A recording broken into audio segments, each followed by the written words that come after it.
Well, hi again, this is Dr. Michael Bogart welcoming you back to our video series, Exploring Religions of the World. In this fourth series of videos, we're looking at the religious development of ancient India. In clip 1, we looked at the Indus Valley civilization and the Aryan invasion. In clip 2, we talked about the Upanishads and the great heresies. Now let's move right into one of these Indian heresies, Jainism.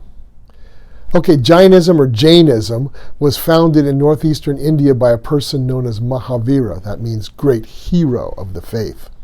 He lived from 540 to about 468 BC.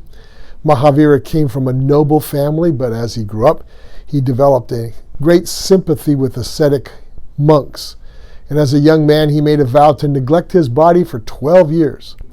Now, the Jains claimed that Mahavira was the last of 24 ford finders who showed the way out of the swamp of misery, across the fords.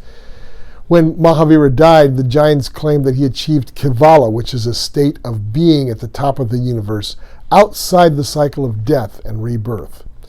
Today, Jainism is an extremely influential, very small minority movement within India. So here are the beliefs of Jainism. Surprising to many people, Jainism is one of those few atheistic religions. They do not believe that there's any self-existent creator of the universe. They acknowledge that sub-deities may exist, but that these beings are themselves trapped by karma in the eternal cycle of misery inside the universe. Jains practice the principle of Ahimsa, which is the ethic of non-violence towards any living thing, even insects. They also practice what we call Tapas, which I like to describe as asceticism on steroids.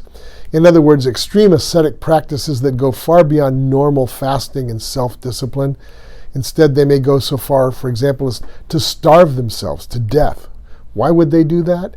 Because any violent action produces bad karma, and extreme self-discipline can erase bad karma. So, starving yourself to death can be a good thing.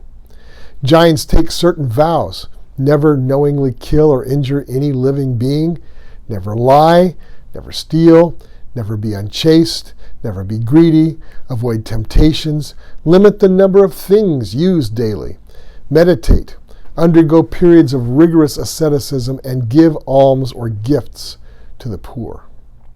The practices of Jain monks and nuns are even more severe than that. For example, they may lie on a bed infested with bed bugs and allow them to feast, and they consider that to be good karma. Why? Because the idea is to do some good to a living creature, which would be to feed the bugs, and to ward off the stain of karma from your soul, and then escape the misery of reincarnation the next time around.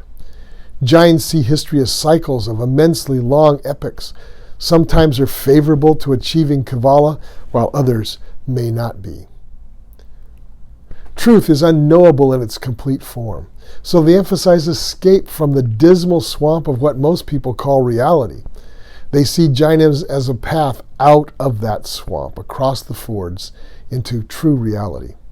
Okay, that's all for this fourth series of videos in Exploring World Religions. In Series 5, we're going to look at Hinduism itself. This is Dr. Michael Bogart. We'll see you then.